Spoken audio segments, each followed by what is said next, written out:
in November. And I wanted you to know that we're doing everything we can in Albany to Trump-proof our state.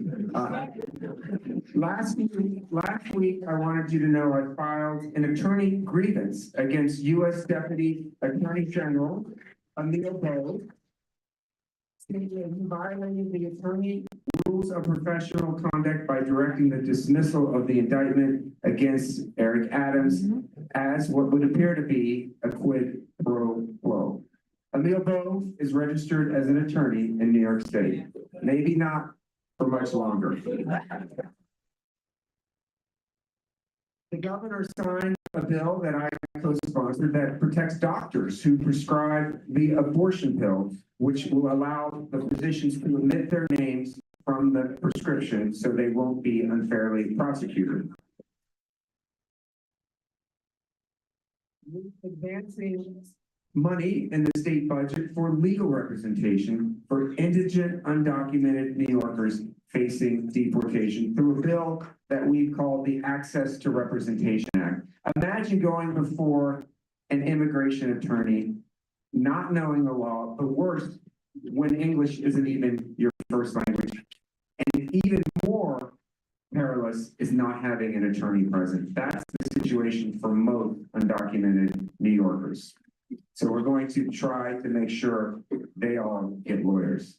I've introduced a bill which we've called the Registry for Keeping Justified Records Act. Now, if you put that acronym together, it spells out RFK Jr. I couldn't resist. And it's going to require the recording of adult vaccinations. The reason that's important is not so the government can track you by any means. It's so that your doctor knows whether you've had a vaccine or not and whether you need a booster. And I don't know about you, but when I've stepped on something and have to go for a tetanus shot, the doctor says, "When did you get your last tetanus shot?" My answer is, I have no idea. This will make that uniform, as it is in more than half the states in the U.S., including Florida, where I did step on a rusty nail and they told me they had that law. Fifth, we're extending our Trans Shield bill to include protections for transgender health care providers, including medical providers, social workers, and other professionals, so they can avoid prosecution from other states. We're increasing the New York State Attorney General's budget by over $8 million to help her litigate against the Trump administration and defend New York against the tax war. And then seventh, I want you to know that I'm working on an amicus brief right now with the MTA to defend congestion pricing.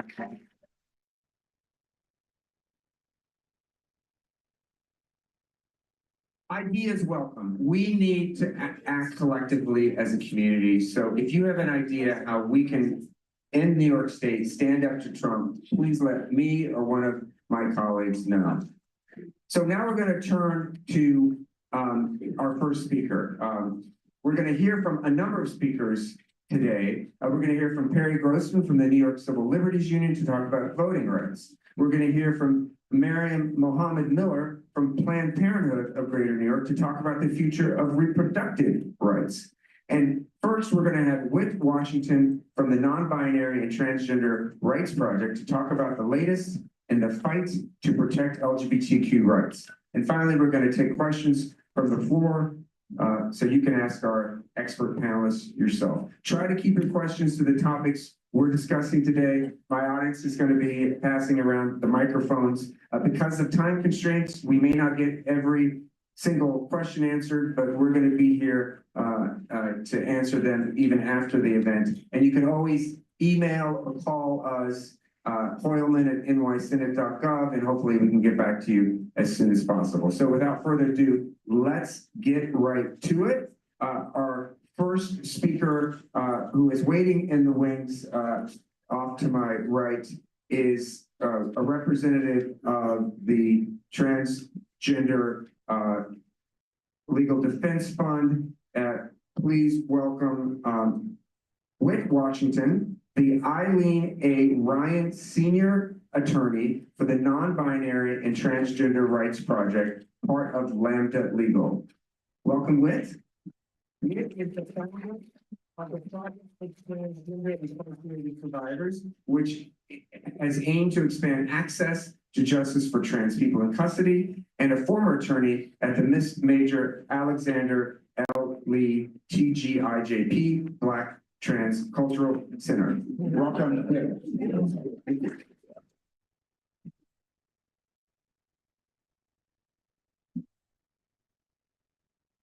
Hello, everyone. Thank you for that warm welcome. My name is Whit Washington. As the senator mentioned, I am Dr. Eileen Ryan, senior attorney for the Non-Binary and Transgender Rights Project at Lambda Legal. I come to Lambda Legal after many years of fighting on behalf of the most marginalized folks in our society, specifically transgender folks. And I've also advocated on behalf of incarcerated individuals in DC through the Public Defender Service. I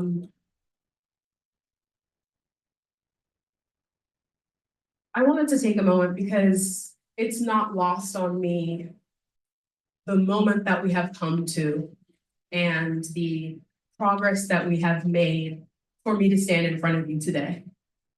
I am a Black, biracial, trans, and queer attorney. Interracial relationships were criminalized until the 60s.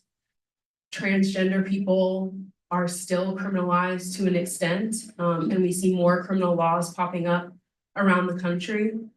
And LGBTQ individuals have historically been criminalized all the way up until 2003.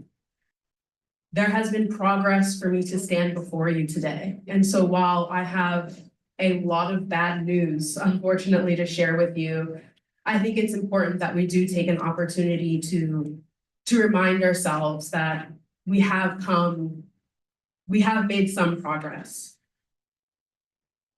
I think it's especially important to think about and acknowledge the folks who came before me, specifically Polly Murray, whose legal theories and ideas were the foundation of Thurgood Marshall's arguments in Brown v. Board, and Justice Ruth Bader Ginsburg's arguments in Reed v. Reed, which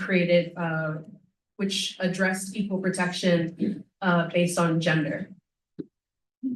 I think it's also important to acknowledge Bayard Rustin, another LGBTQ Black individual whose legal theories and legal ideas were forced to sort of take a back seat on account of he was a queer individual, and the movement felt that it was not helpful to have a queer individual at the forefront. So I stand before you today, like I said, about to share horrible news, but I would like to take a moment to celebrate the progress that we have made as a country in order for me to stand before you today.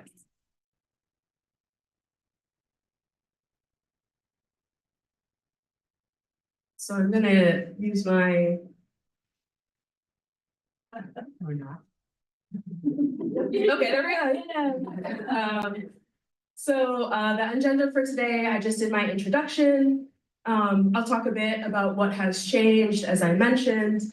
I'll talk a bit about what community and allies can do in order to continue the fight and move forward for folks who sometimes may feel that they do not have any power in order to make change.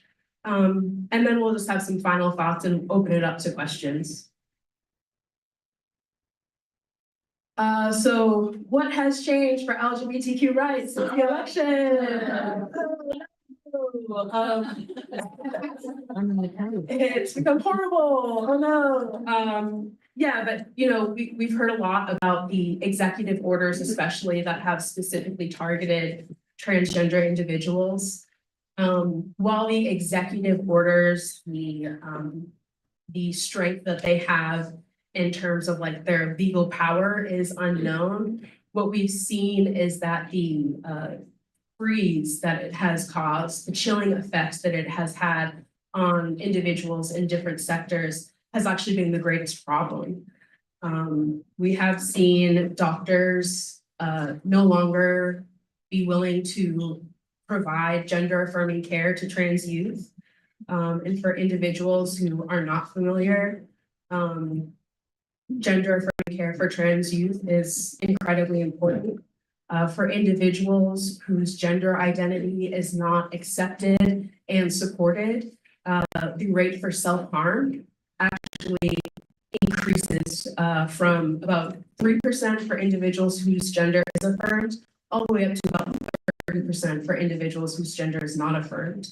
So when we talk about gender affirming care, we are talking about the lives of people. It's not just access to medication. There really is an impact. And for the government to pass laws that hinder access to that type of care, to me, suggests that there is a intent for the government to erase people from our society. We have also seen that there have been some shifts in the various federal agencies. There has been a reversal of support for LGBTQ individuals. Specifically, one that worries me the most is the rescinding of regulations from the Bureau of Prisons, the Federal Bureau of Prisons. So transgender individuals will no longer be housed based on gender identity. For those who are not familiar, transgender individuals in custody are about 12 times more likely to be sexually assaulted in custody than cisgender individuals. Transgender individuals are also more likely to be arrested than cisgender individuals. So the government is creating a space in which discrimination is accepted, in which violence against transgender individuals is allowed, in which the criminalization of trans folks and their allies is a foundational post of the government. And it's really creating a very violent and unsafe situation. In addition to the regulations, the executive orders, there are 43 current vacancies in the federal judiciary, with an additional 10 vacancies announced. In his first term, Trump appointed 226 Article 3 federal judges, including 54 appellate judges, which means that individuals who align. Ooh, the microphone did not like that either. I'll just do this. Which means that as we bring challenges and claims to the constitutionality of these efforts to discriminate against transgender individuals and LGBTQ folks, we come up against judges whose ideology is not in support of our reality. So it not only means that there are more laws to fight against, but it makes it more difficult to fight against the laws in an equitable way. In addition to the judges that are coming up, we have a few important key Supreme Court cases. And as you all know, the Supreme Court is it is what it is. The United States v. Scrimetti. It's a challenging of the constitutionality of a Tennessee law banning gender affirming care for folks under 18. In Muhammad v. Taylor, Maryland parents are challenging the inclusion of LGBTQ themed storybooks because they do not want their kids to learn about LGBTQ individuals. It's a religious freedom case. And we also have Besant v. Dellinger, which examines the executive branch's authority to remove independent agency officials. So we're talking about the rights of people to access medically necessary care. We're talking about the state allowing religious freedoms to impede on the freedom of expression of individuals and the rights of individuals to live their lives as they see fit. And we're also seeing an opportunity for power to be consolidated in the executive branch. again, terrifying. When we have cases like this and they set bad precedent, we often come against jurisprudence that creates barriers to civic engagement and full citizenship, the erosion of legal protections, and the expansion of discrimination under religious freedom. In the United States, we are supposed to exist in a country where our individual safety and security is not hindered because of another person's religion, and that's really being tested. So that is that's the bad news. Unfortunately. I think what I do want to talk about though is the hope. So I just told you about the horrible things that are happening on a federal level. On the state level, it's not super going much better. There are upwards of 600, there's upwards of 600 bills, legislation introduced around the country in various states attacking trans rights. Trans people are under attack. And so what can you do? For me personally, I am very blessed and very lucky to be an attorney with Lambda Legal, but unfortunately that's not everyone's option. And so how can you get involved? It is important to remember that legislation is impacted by the people who call in and call against it and fight against it. People can submit comments to legislation during a legislative session and get on the record the violence that the state commits and will commit when they pass legislation that is so harmful to people in different communities. I think something that has been unfortunately successful for folks in power in the United States is dividing us. People think that the rights of transgender people don't have anything to do with the rights of cisgender people, or that the rights of Black Americans have nothing to do with the rights of LGBTQ people. And when you look at the history of criminalization and the history of laws in our country, you see that it is the same hate, the same vitriol, and the same language that is used against everyone in order to deny us rights. It's important that we don't focus on specific discrete topics, that we open up and become involved in different movements, that we build connections across movements. We build connections with our neighbors and look in spaces that have maybe less often been spaces to find community and support to identify new partners. In addition to commenting on legislation, people can write amicus briefs. As the senator mentioned, an amicus brief is a written document. Amicus brief is friend of the court. It is for someone who's not party to a case, can submit a brief stating why it is important for a judge to rule in one way or another. I think, again, it is important for us as people who believe in the rights of individuals and human rights to put it on the record why we believe in this and what issues are at stake. It's important for us to get on the record that we do not agree with discrimination and that we believe that the courts need to rule a different way. In addition to amicus briefs, attending protests, writing articles, and just taking to the streets and engaging in both the legal and legislative process. It is our right as individuals to take part in building the world that we want to live in. And with that, time's up, and thank you so much.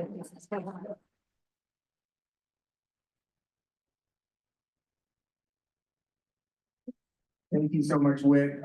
You'll see Whit in a few minutes after we get through the next two presentations. And for our next speaker, I'm very pleased to introduce Miriam Mohammed Miller from Planned Parenthood of Greater New York. Miriam, yeah, you could clap for Planned Parenthood.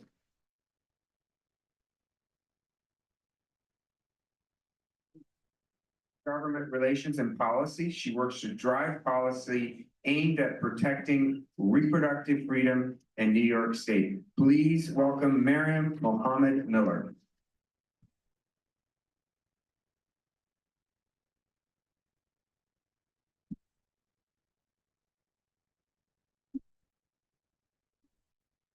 I'll hold it like you. Yeah. Good evening, everyone. Thank you so much, Senator, for having Planned Parenthood of Greater New York come out and present to you all about the status of sexual and reproductive health care in New York, in ways in which we hope the state legislature and local government leaders can support access to reproductive health care in these troubling times. Again, as the Senator mentioned, my name is Miriam Mohammed Miller. I use she, her pronouns, and I work in government relations for Planned Parenthood of Greater New York and have the pleasure of working with the Senator and his team on advancing sexual and reproductive healthcare policy. I have a quick presentation for you all, again, talking about the status of sexual and reproductive healthcare. I have an agenda that I will get to this quicker.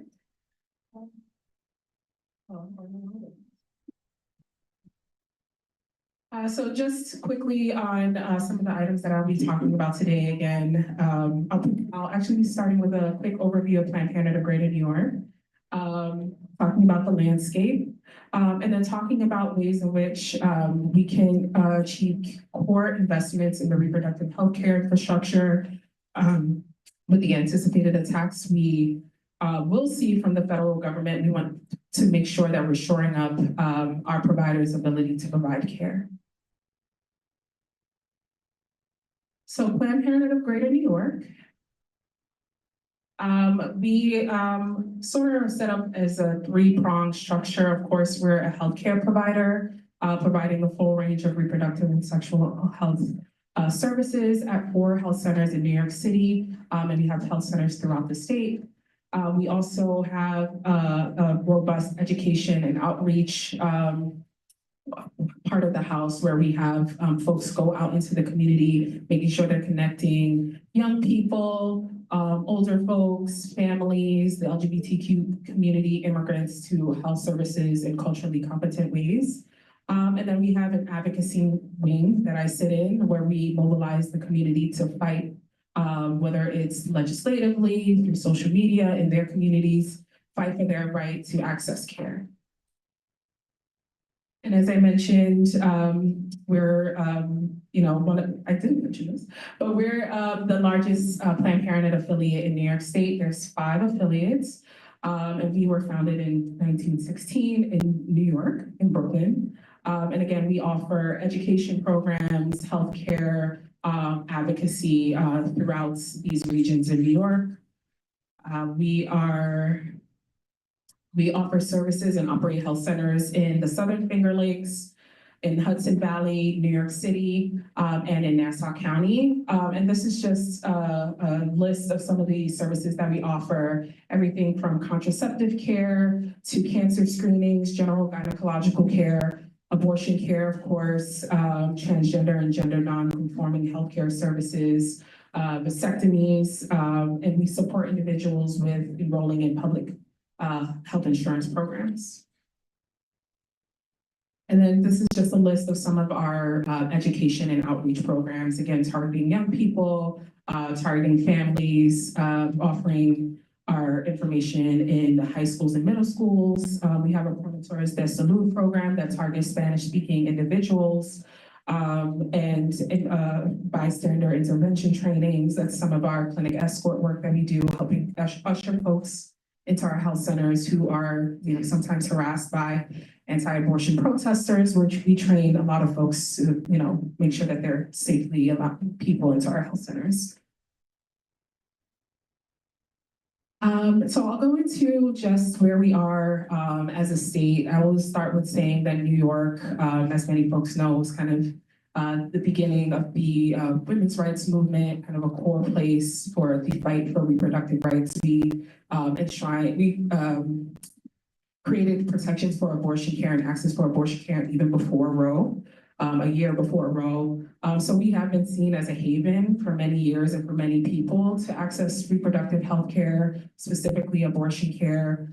And over the last few years, thanks to having a pro-sexual reproductive health care rights and justice state legislature, the senator has been core in passing legislation, again, to ensure the legal right to abortion in our state. And these are just some of the key policies that were passed in the last few years since the fall of Roe. We were able to achieve a number of legal victories, again, to safeguard access, policies like protecting patients and providers. Just in the last few weeks, there were bills that were passed in the Senate and the Assembly to protect providers from persecution from states hostile to abortion care.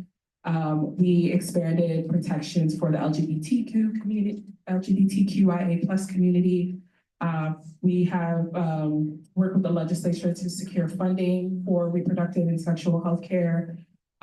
We passed the Equal Rights Amendment last year, which is really, really exciting. I thanks everyone in the community for updating our state constitution to make sure that folks had legal pathways to protect themselves when they are being discriminated from accessing services, no matter their gender, age, their pregnancy status. That was a really core advocacy moment for the movement. So really appreciate, again, folks who supported and voted for the Equal Rights Amendment.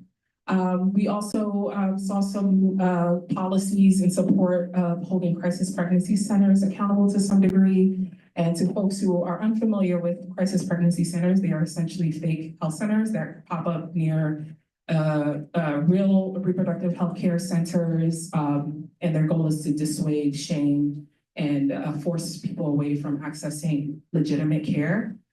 We saw some policies on the state level and the local level, again, to move closer to holding them accountable. It's a really complex issue, but we saw some advancements there. We saw expansion to access, expanding access to contraceptive care, and saw XRH care being expanded to young people on SUNY and CUNY campuses. So again, we've seen a lot of victories for access to reproductive health care, but there is a lot of work to be done, And that brings me to work in the movement right now to shore up investments in the reproductive healthcare ecosystem in our state. We know that we have a lot of work to do on continuing to ensure the legal right to access, but we want to make sure that folks are aware that we need core investments, funding, supporting providers, bolstering the infrastructure, especially now when we have a federal government who daily is putting something out into the public discourse about dismantling our rights. We want to make sure that health centers can stay open, health centers have the funding to continue their operations, keep staff on board, to do this really, really important work. So we have some key policies that I'll talk to you today about that we believe will shore up access. And it's not a full list, there's still a lot, but there's some key things that we think legislative leaders can focus on in this fiscal year. And before I talk about that, I just wanted to highlight some of the executive orders from the Trump administration that we have already seen impacting access to not only sexual and reproductive health care, but many marginalized communities throughout the country. We've seen orders rolling back DEI programs. We've seen orders removing some key protections that the Biden administration enacted when that administration came into office. We've seen recently attacks on transgender and gender nonconforming and binary individuals where the federal government is only recognizing two genders. We've seen funding being stripped from providers offering gender affirming care. We've seen executive orders on ICE enforcement, how harmful that has been to communities throughout our state. We saw a lot in the last few weeks attempts to freeze federal funding for public programs, even though that was kind of, they went back and forth on that. Just the cooling effect and the fear that put into many providers that depend on critical funding from the federal government. And then recently we saw the Trump administration pardon January 6 people and also individuals who violated the FACE Act. And just a little bit about that, the FACE Act is a law that in many ways allows individuals to safely access reproductive health care. The goal is to allow them to do so without harassment. And if there are people who are harassing patients coming into reproductive health centers, there's state and federal laws and a local law in New York City that offers some protections to people. But we saw the Trump administration on the same day he pardoned January 6th. I feel like protesters are soft, but those people, we saw him pardon 23 people who violated the FACE Act. Some of those people have showed up at Planned Parenthood of Greater New York health centers, actually violently harassing patients and some of our staff. So really scary times, and we anticipate anti-abortion protesters being more emboldened to come out and protest now that they have some level of protection from the federal government. So those are some things that we're looking out for. And just wanted to provide that context as to why it's really, really important to invest, to provide critical investments in the reproductive healthcare ecosystem. So I have 3 items that I wanted to highlight today. Again, this is not an exhaustive list. There's many, many things that we are hoping that our elected leaders can focus on. The first of which is investing dollars into reproductive healthcare providers. So we are thankful to have a state legislature, have a governor commit funding over the last few years, really since the fall of Roe, providing funding directly to providers to expand access. In 2020, the governor released the first round of funding, which is $25 million. But what we saw is that most of that funding went into shore up how operations we're currently running. So we are hoping for new investments, the first of which is $20 million in grant funding to help address some of these stagnant Medicaid reimbursement rates for medication abortion care. Abortion providers, over 60% of abortion providers provide medication abortion care, but the reimbursement rate for this service is very low compared to other states. In New York, we're reimbursing at around $245 per visit, where other states are, like California and Oregon, are reimbursing at about $1,100 per visit. So that gap has really, the rising cost of healthcare, stagnant Medicaid reimbursements have created a gap for many providers throughout our state, not just Planned Parenthood. And so we're hoping that this flexible grant funding will allow providers to supplement funding loss, but also really be able to expand care. And also $15 million, this is investments we've gotten from the state government for, since the fall of Roe as well, to help with capital improvements, keep operations flowing, but also modernize security capacities at health centers. We are also looking to our state electeds to end mandatory reporting. As you know, states hostile to abortion care, the federal government, they are looking for any way to criminalize people in our state, living outside of our state, getting abortion care. Just recently, there was a warrant for an arrest of a provider in the Hudson Valley, one of Planned Parenthood of Greater New York's providers, actually. It was a warrant for their arrest because they provided abortion care to someone in Louisiana. So we know this information, the mandatory reporting, things right now that providers are required to provide in the state are like filling out triplicate sheets, providing someone's social security number. We want to reduce the amount of information that is going out into the systems so that that can't be pulled to use to criminalize individuals.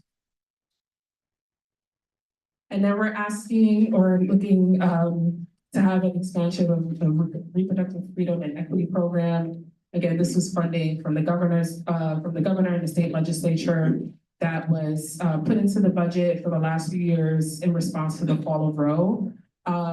This funding has been critical again to keep operations moving and flowing, helping individuals live in New York, helping individuals forced to travel here for sexual and reproductive health care. want to continue this funding, but increase this funding because now in the last year, this funding has been expanded to abortion funds, which are organizations set up independently from providers to help individuals in the state coming from other places throughout the country secure care, helping with travel needs, paying for services, childcare, loss of wages, really important partners in this movement, again, to help those who are in need. So we're asking for increased funding in this space. And to do all that work, we need people power. It's been really critical to ensure that the stories of those impacted by any ban, any limited service, who have had a positive impact from a provider, tell their stories in this movement. So I just wanted to connect folks to our advocacy programs. We have a program specifically for Spanish-speaking communities, college students, young people. We have a number of programs that allow people to connect with whatever they identify with in whatever way in this movement. So if you scan the QR code, you can learn more about our advocacy work. Or if you don't have QR code capabilities, our website is Planned Parenthood of Greater New York. So visit us anytime. And if you have any questions about our policy work, advocacy work, the status of the reproductive healthcare ecosystem, I'm happy to talk to folks anytime. So yeah, feel free to reach out to me, and I'm looking forward to answering questions and connecting with you all. Thank you.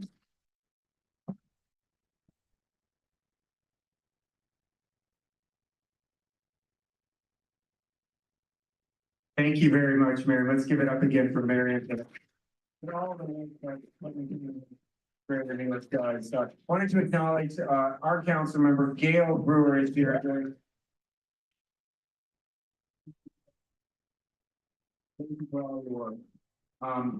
Next, we're going to hear from Perry Grossman. Perry is the director of the Voting Rights Project at the New York Civil Liberties Union.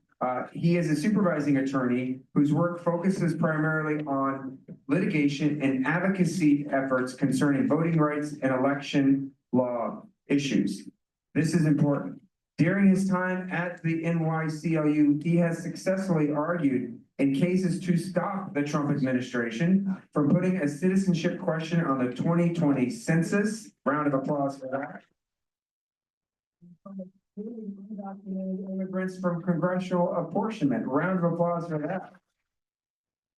As well as preventing a disenfranchisement of 127,000 voters in Harris County, Texas in the 2020 election. A round of applause for that.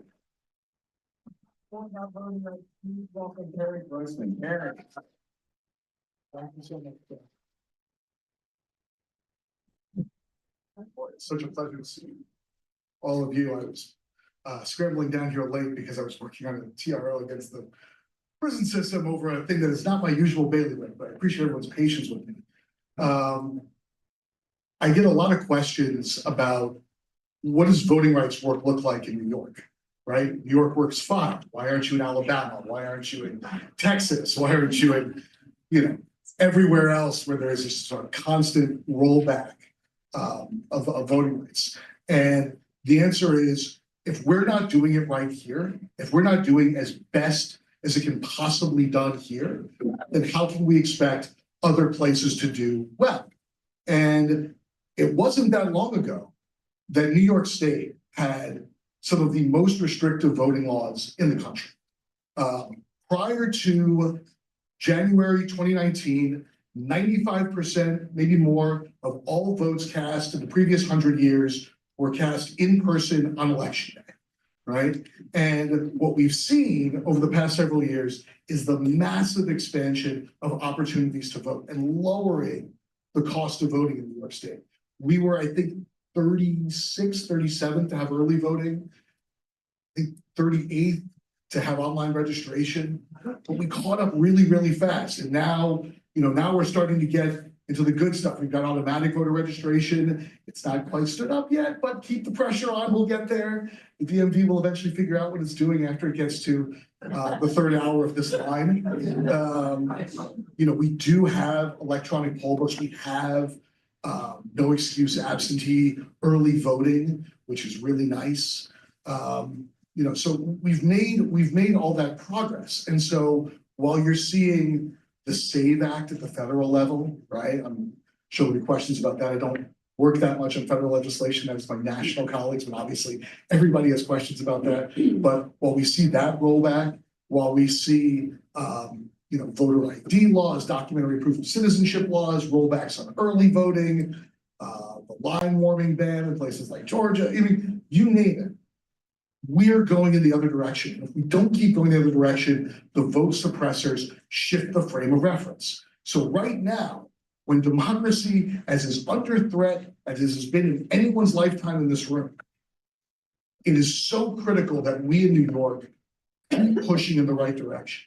And so in addition to those states, not all in the South, not all in the West, certainly we've got some northern Midwestern states that do some terrible things, but those states, a federal government that seems chaotic but hell-bent on destroying democracy and suppressing votes, and a Supreme Court that has made its project squeezing the Voting Rights Act into as little as humanly possible.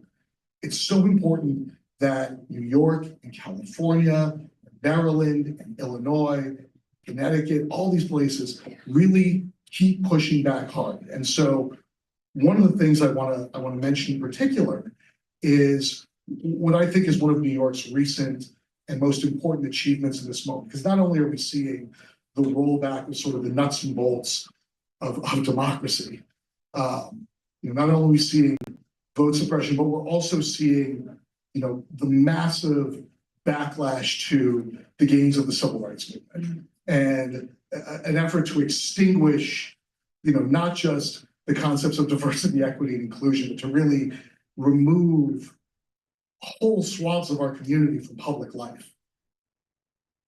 One of the things I'm most proud of New York doing recently is enacting the John R. Lewis Voting Rights Act.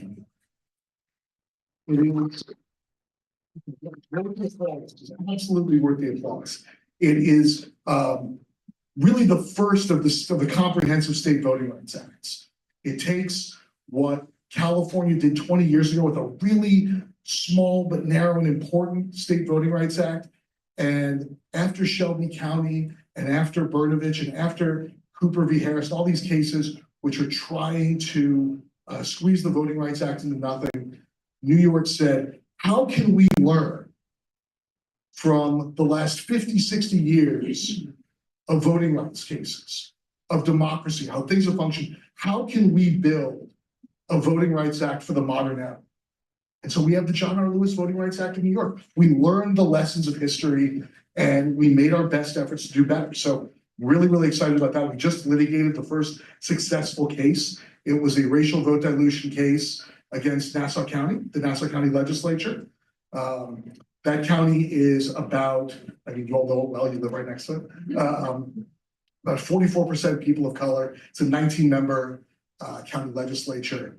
And they cracked and packed people of color into 4 majority minority seats out of 19. They said for the first time ever, they were going to ignore the protections of the Federal Voting Rights Act. And so we went into New York State Court and we brought the first ever redistricting case under a state voting rights act. And today I'm happy to say the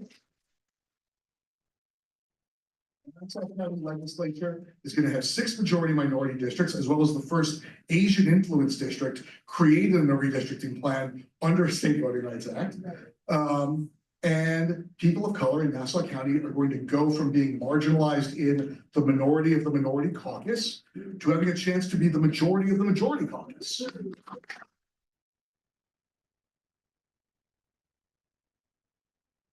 The Supreme Court has made the great gem of the most effective civil rights law in history, right?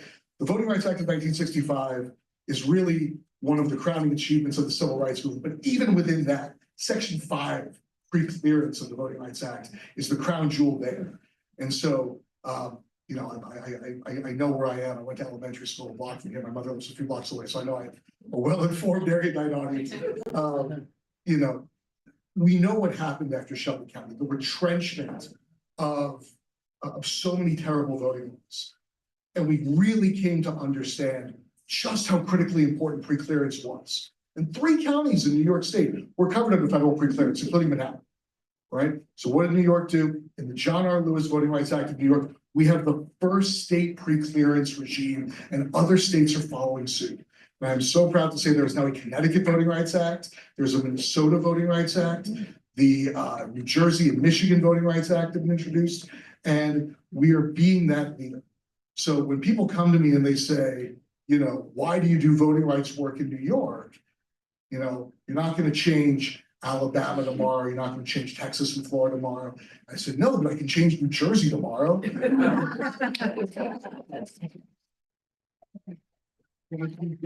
we get New Jersey, we can get Delaware. If we get New Jersey and Delaware, maybe we can get Pennsylvania. Virginia has a state voting rights act. It's a weak one, but we'll make it a good one.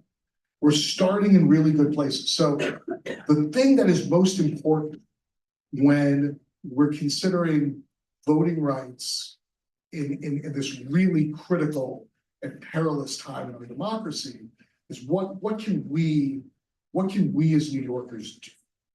Right? You know, our democracy, it's not perfect. It's in good shape. I'm really proud of what we've done as a state. I know we can do more and we can do better. And we'll talk about that. Every conference will have fantastic questions. But you know, we need to keep pushing forward. We need to keep being that loud and powerful voice for the best democracy that everybody in the United States deserves. Even if we don't like them very much, they deserve, right? They deserve a great democracy.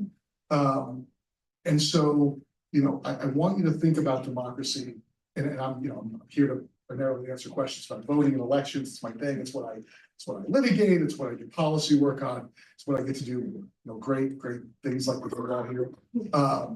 You know, but you know, it's not just going to the ballot box, or hopefully the drop box one day, or putting your ballot in the mail.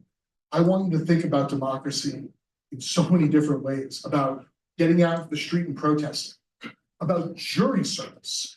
Really can't tell you how important jury service is. And by the way, New York has a lifetime permanent ban on jury service by people with felony convictions. Florida doesn't have that. North Dakota, Indiana, deep red states, automatic restoration on release. Places that we might think of as more ideological peers, Vermont, Maine, District of Columbia, you never lose your right to serve on a jury. Jury service is a form of voting too. What do juries do? They vote, right? In fact, the vote dilution that occurs in the jury box with the lack of diversity we have there, it matters so much. In an election, let me tell you, if there's 150 million people voting in a presidential election, your vote matters. I will go down to the wire to tell you that your vote matters. You got to get out there and vote. But when you're one of 12 on a jury, one of 23 on a grand jury, I mean, I just can't tell you how important that is. The jury box is the way we hold the administration of the law accountable, right? The same way we hold our elected officials accountable at the ballot box. So please, please, please, I know when I have conversations about jury service, it's mostly, yeah, I really want to figure out how to get out of that because I'm busy. But please think about how you serve, how you get your neighbors to serve. How do we think about, in this critical moment, every form of democratic participation that we can possibly exercise to bring ourselves from this very dark place right at the moment to a better, brighter place, because we can come out on the other side. We should be the leaders that get us there, and we've got the good stuff to do it here in New York. And so, you know, I may have a lot more time. If I do, I'll hopefully save it for your questions and all that. But I want to talk to you for a second about the importance of integrated advocacy, right? I know a lot of really, really wonderful, very, very busy and underpaid public interest lawyers. They're great. I admire what they do so much. Litigation, Brad mentioned that I worked on a citizenship case. There's a very cute moment, if you see the movie The Fight on Hulu, where my colleague, who actually did a lot more work than I did, Dale Ho, currently on the federal bench, where we figured out after reading a really exhausting opinion that we actually won rather than lost. And we hung it out real big. Like, that's a nice moment. Like, that gets a lot of glory. Following around litigators, glamorous. But litigation is only good at stopping the bad thing from happening. Litigation does not make the good thing happen, right? The folks who are running in now, putting in TROs, good for them. It's really, really important, but it's not going to get us to where we need to be all by itself, right? Policy and legislation, really important. These are genuine victories. At the risk of light electioneering, I'm very pleased to have worked on legislation with Brad. I think he's a tremendously valuable public servant, and it really is good to be able to make good laws here in New York State. But that's just the construct, right? Good laws sitting on the books by themselves are not going to get us a great and healthy democracy. It is the organizing, it is the public education, it is all of you that make for a great democracy. We can have all the litigation wins we want. We can make all the great policy in the world.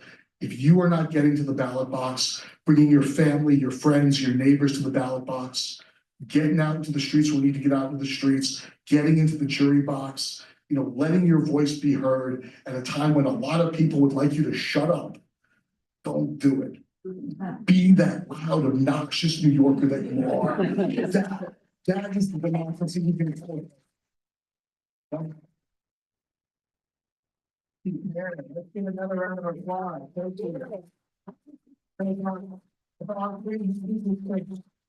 Join us on the stage. Mary, I wanted you to know this, that I have a bill that passed through the Senate Judiciary Committee to raise jury service from the daily pay of $40 to $72. So we need it. So I wanted to know if the council member wanted to say something. Okay, thank you. She's amazing. And now we're going to, our colleagues are going to be passing around the mic to take your questions. I'm going to start though, if that's okay, with the first question, which is, thank you for your presentations. They were amazing. And it gives me, it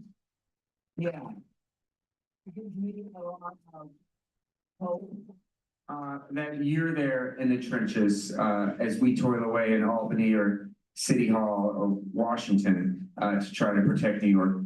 What keeps you up at night? Like, what is the single issue that we should be focused on as we persevere? Start with me. I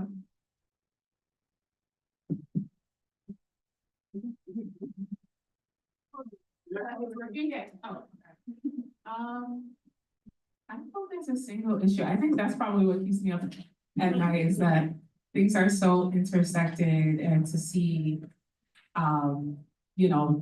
people who are totally against supporting communities that have been historically marginalized. And I was like, okay with it. Just like, yeah, I'm gonna get up and ruin people's lives because I can. I think that's like the thing that really keeps me up. And then also people in my community and my family that in some ways buy into it. And really having to navigate tough conversations with people that I love. So yeah, I would definitely see that. Wait. I think the issue that keeps me up at night is sort of like the lack of human rights framework, the lack of human rights law that is grounded in the United States.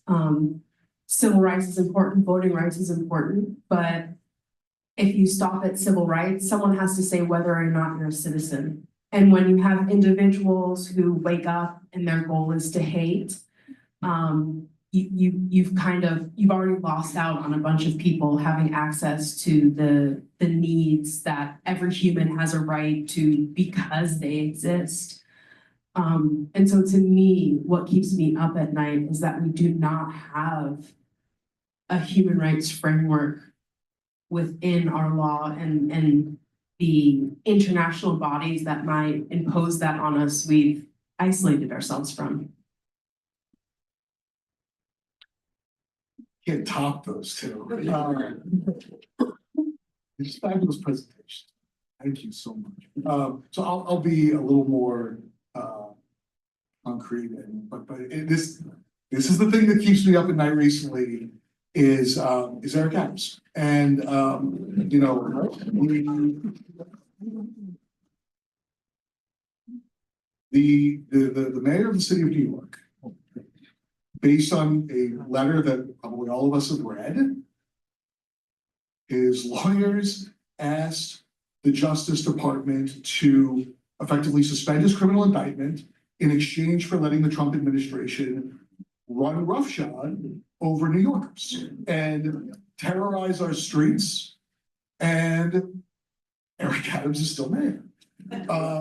Because I can't imagine a more anti-democratic, corrupt bargain than having a mayor in that position in this city right now.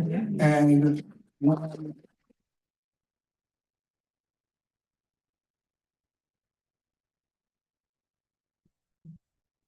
say, and this was the first statement she made, not the second statement she made. The first statement was that it was anti-democratic to remove Eric Adams. The Democratic theorist in me says, well, no, the people of the state of New York ratified the Constitution of the state of New York, ratified the New York City Charter, giving you, among other people, the responsibility to remove a mayor who is irreparably compromised from doing their job. And so I've given a lot of thought to this recently, knowing that the governor won't act. I really, really hope that the city of New York does what it is enabled to do under the charter, which is start by holding hearings, start by investigating. Because we have this letter which suggests that some really, really terrible things have happened. And the mayor that is sitting in office is not the mayor that was democratically, he was democratically elected insofar as we held a free and fair election, but someone who was that compromised is unable. So my hope is that we will see New York City take this important moment to stand up to the Trump administration, stand up to a corrupt mayor and make that.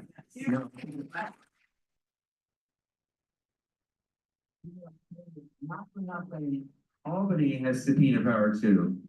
And, asking the mayor under oath if there was a deal made, I think is a very fair question. I think that's right. And I would say, first of all, there are eyewitnesses in the room, but also, if we take a historical precedent, right? Jimmy Walker, had the Seabury Commission, right? There needs to be fact-finding. There needs to be, investigation. I think there's a place for either Albany or New York City to do it, but the investigation needs to be done. The inquiry needs to happen because we can't simply shrug our shoulders at this kind of affront to the voters.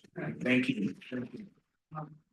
Microphone, I think you passed around. Raise your hand if you have a question. This woman raising right there. You go. And keep your question short because we're short on time. So thank you. If you could state your name, thanks so much. My name is Andrea, and I'm very concerned about the fact that everybody in the butts in the chairs here were all the frogs in the boiling water. And that feels very limiting as far as what it is we can do. I have a question about in each of your organizations, what you can do or how can we help you when you have so many important people resigning in protest, and who is now taking over, if at all, those jobs? That's question A. And question B is, I was told at the age of 65 that I didn't have to be a juror anymore, even though I wanted to. Is that a thing? And how do I fix that? Thank you. Good question. Do you wanna start with, like, I think the question is, what can we do as everyday New Yorkers to support your efforts? As everyday New Yorkers, when we talk about federal regulations, when we talk about federal agencies, there's a commenting period, and people are free to write in to say, this does not align with the country that I live in, this does not align with my values, this does not align with what I understand our Constitution to guarantee. And so you can write in to get on the record that you're disagreeing with it. Similarly with legislation, on the federal or the state level, often there are periods where you can testify, you can provide written testimony, you can testify in person. Again, this is an opportunity for you to have your voice heard. And what I think is most important about both the regulatory commenting opportunity and both the legislative commenting opportunity is that it's important that, 50 years in the future, your protest is on the record, that there are future legal scholars, there are future practitioners who can point to the facts that there was a disconnect between what the government did and what the people actually wanted. And I think it's important for us to memorialize that on the official website. Planned Parenthood brought up how many people to Albany this past week? 400 people. Wow. Your point, the importance of storytelling. I think that's something that's been so critical in movement spaces, especially in a time where misinformation is so amplified. Like, people are literally lying, like getting up on the internet and just will lie. Like I had a personal story, I'm gonna leave it. But yeah, it's just, I think what has been helpful with like our annual day of action, where we brought up people from throughout the state to Albany, is just creating a space for folks to tell their story. Why is this issue important to me? Why is it important to my family? And because it's important to me, it needs to be important to you. And just really moving people in leadership to align with your beliefs. Even if it's not fully, even if it's for the movement, even if it's fleeting, they need to know why it's important to you, and that's by promoting our stories. A note on, news and the unreliability of it.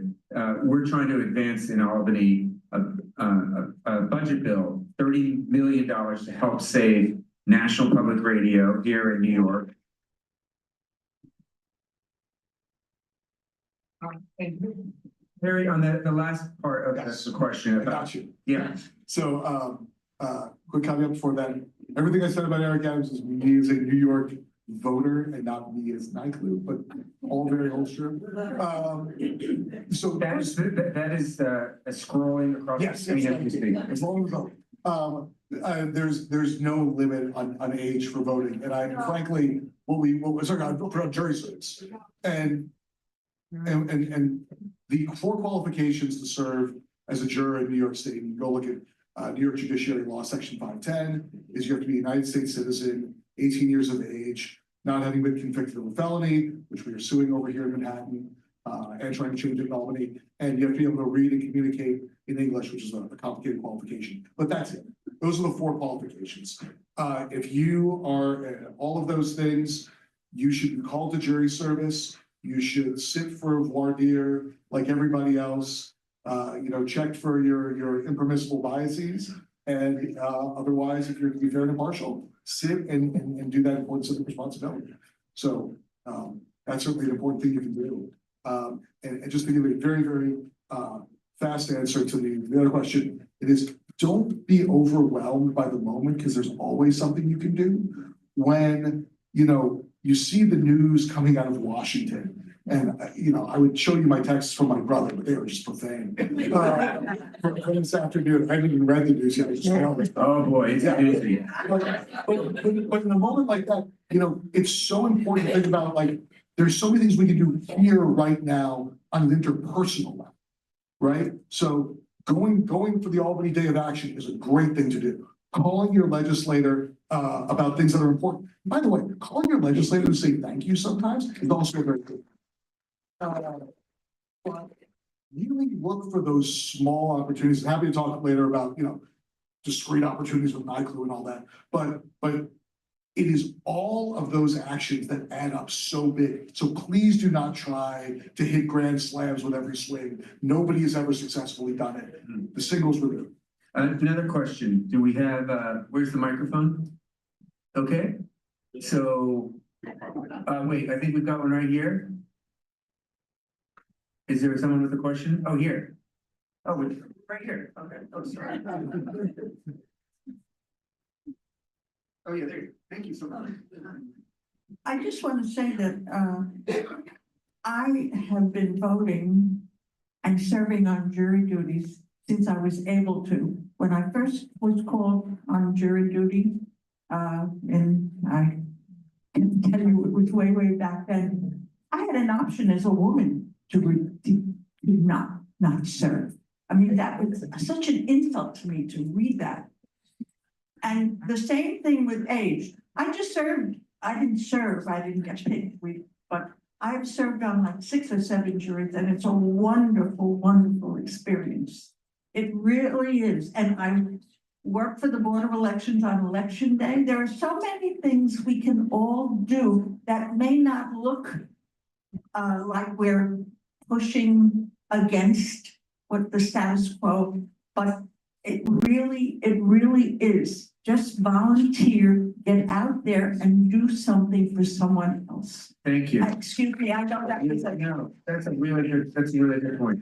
And then a question, there, the woman voted. Thank you so much.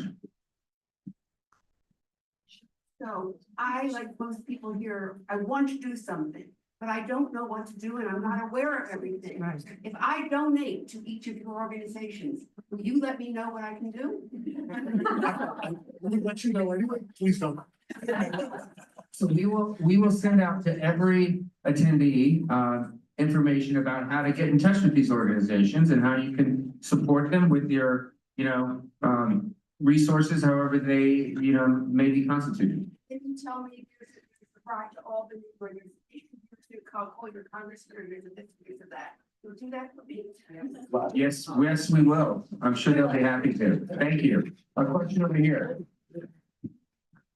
Hi, 2 questions. First, why don't we, like other countries, mandate voting and find people who don't vote? So that's the first question. Second question. Which countries do that? I know Australia does. Brazil, I believe. Yeah. And second question, even tougher. So Texas had that plan to divide their state into 8 separate states. They never did it. So why doesn't New York divide into 8 states and increase our federal representation? Right. Anyway. Miller and Wesley. The first question is one I've answered before. And the reason that we don't mandate voting is there's a number of reasons. Because more Democrats would be elected? Well, we don't compel participation because democracy is a voluntary exercise, right? It is one that is a matter of ownership. It's also your right not to exercise ownership. If you don't want to go to the polls, if you feel like the democracy is not one that you want to participate in, you're entitled here to not go. The other problem is if we start mandating voting and then impose penalties, that is going to always fall hardest on the people who have the hardest time getting to the polls. And those are always right. So when I talked about the cost of voting before, right? The thing that made New York a difficult place to vote is, we had the longest election day hours in the country. You did that one day, right? And you had to have a good cause and like childcare responsibilities. That wasn't a good cause. All kinds of, you work a couple jobs, you commute a long way. Like these are not, you weren't able to get an absentee ballot. And so the cost of voting always falls hardest on the people who can bear it the least. And so if we put a literal cost on that, those are the voters you're gonna end up finding. And I think the best thing we can do is what we've been doing and should continue doing, which is to make the cost of voting as low as possible, but also make information as freely available, because that's another important thing that lowers the cost of voting and helps people make the best choices. Yeah, and I wanted to follow up on the voting question because of Whit's presentation. What is your assessment of the presidential election and trans rights? Look, the truth is a lot of my colleagues in Albany, not so many in New York City, but now they're wary of trans rights because they saw what happened because of the they-them commercial that ran during NFL games. What's the truth on that? The truth is, it is easy to blame 2% of the population for issues that have been systemically created by the top 1% of the population. It is easy to avoid accountability and justice in a country where accountability and justice for so many centuries has been avoided. If the US cannot address and account for enslaving Black Americans, if it cannot account for committing genocide against Native Americans, there's always going to need to be a scapegoat to blame the like nightmare that we live in sort of on. And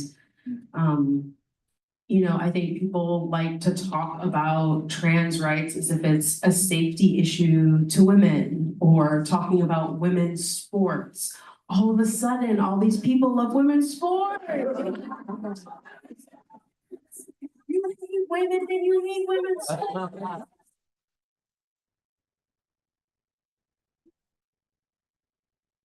I think they're, you know, and that is part of accountability. Like when we look at sexual violence legislation around the country, like that is the 90s, the idea of consent, the idea there are still some states where women can't say that they were sexually assaulted by their husbands.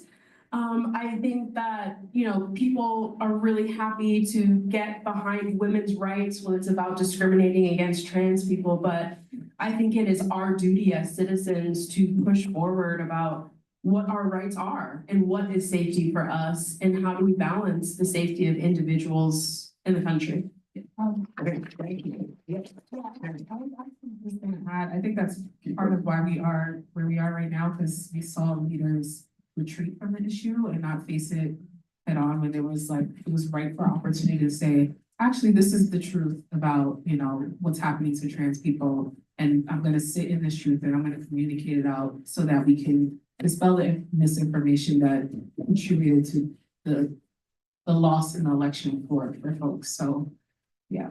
Well, you know, I have to thank the abortion rights advocates for Planned Parenthood, namely, for writing the abortion rights shield law, which we modeled to make certain that we had the transgender gender affirming shield law. So it's so fascinating that those issues are now aligned. A question here. It's kind of a question, just kind of. Oh, sorry. Where are you? Sorry. Oh, there you go. What's your name? Thank you. My name is Saul Dennis, and Thank you, Saul. it's for you, really involved. When we look at what's going on with the Trump administration, that it seems to be war by other means. It seems to be politics used as a kind of legislative violence. And I wonder if the folks in Albany, and this is a state we control, Democrats control, have ever thought, is there a way to go on the offensive, to bring this war of legislation and legal to Washington? Can we hold back all of our federal taxes like the governor of Maine said? Why can't is there a way to bring the fight? And I think we have to be honest, it is a fight. It is an existential fight. Can we bring this fight to Washington, in which, and gentlemen, I apologize for remembering your name, the ACLU, in which you said, yes, but I can change Delaware and I can change New Jersey. Can New York become the crucible, as she has been historically, for progressive ideas, for the New Deal, for all kinds of things? Can we begin to grow a kind of confederacy of decency? You know, we forget that we let the separate countries in the United States. Is there a way that we can come to the nucleus? How can regular just folks like us help? take this fight, because chanting outside New York building seems a little silly. All of us want Elon Musk to go. I would want to figure a way to be more vigorous, more vital, more in your face, and frankly, up to the line of legality and then lean over it. Yeah.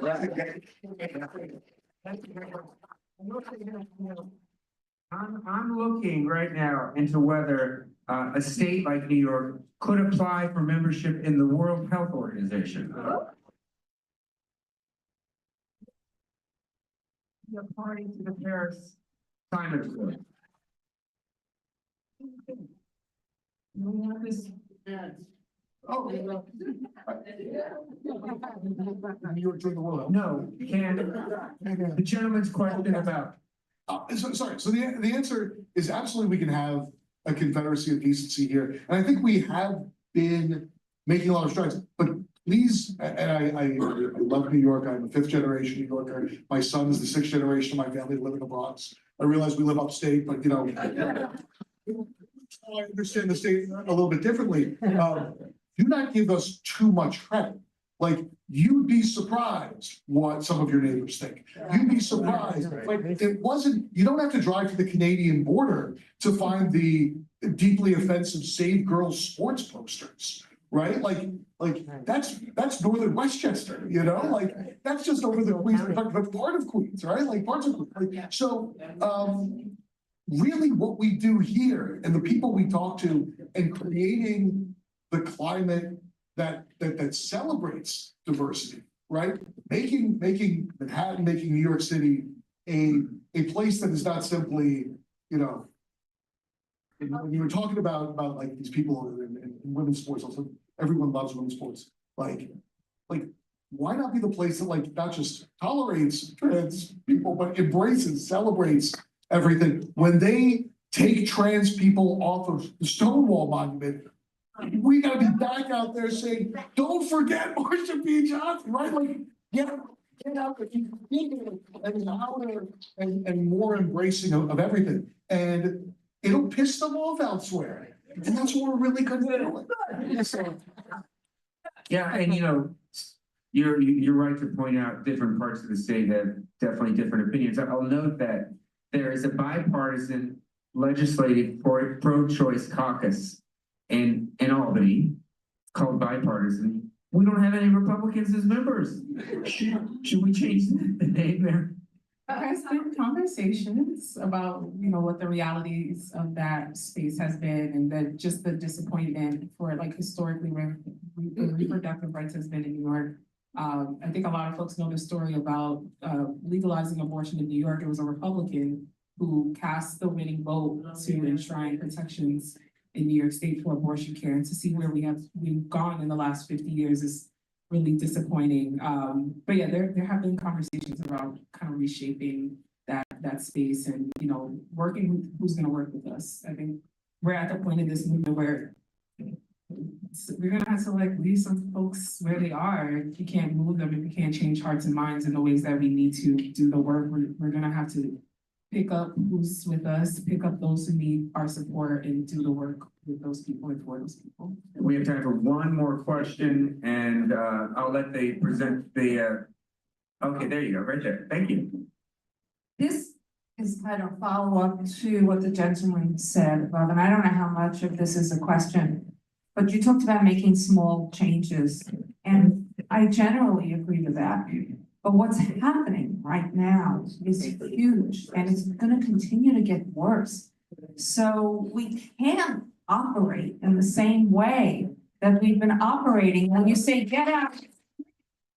Even if we somehow got more marches going, that's not going to change anything. So I'm sorry, I know about the small changes, I know.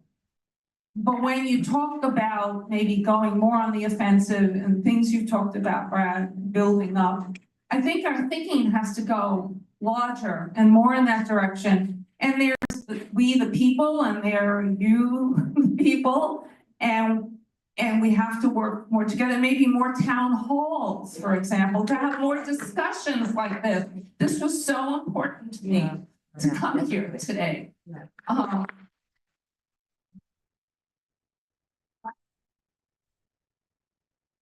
That's a really nice and closing comment to our panel.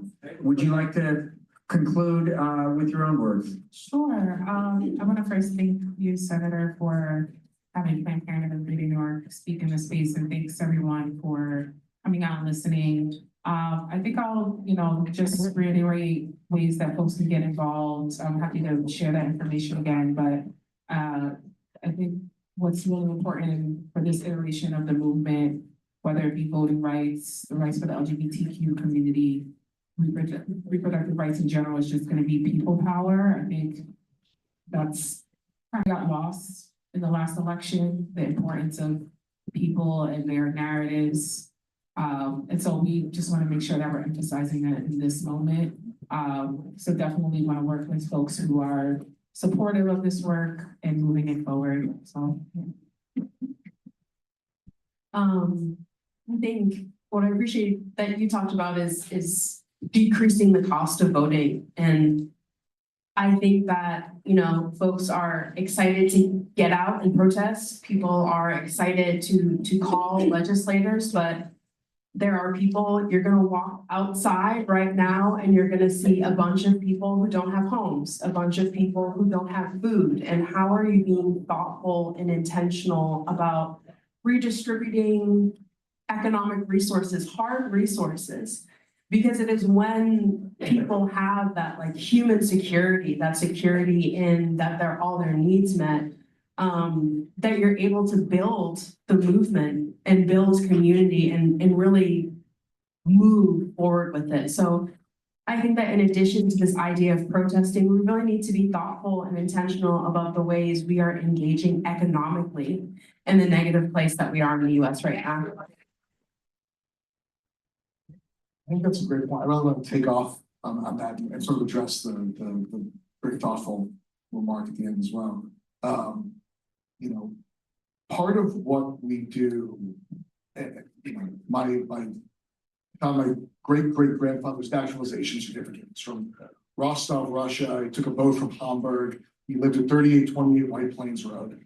And part of the reason he came here is because this is a very special and welcoming place. And they let him off the boat and they live here and we're doing pretty good, And this is not a friendly world at this particular moment. It's not a friendly country.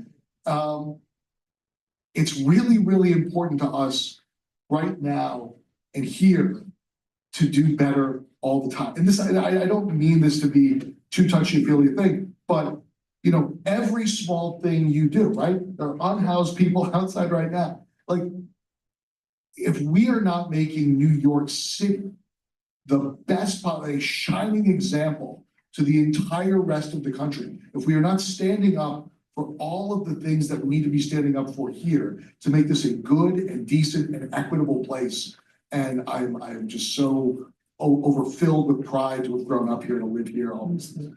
But we can do a lot.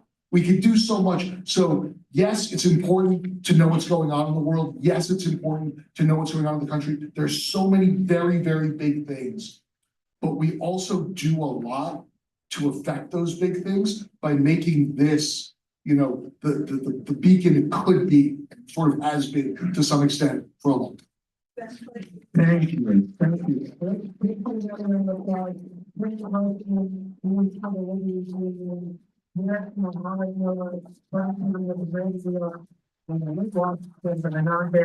Non-binary and transgender rights project. Thank you all. Have a great weekend. Thank you very much.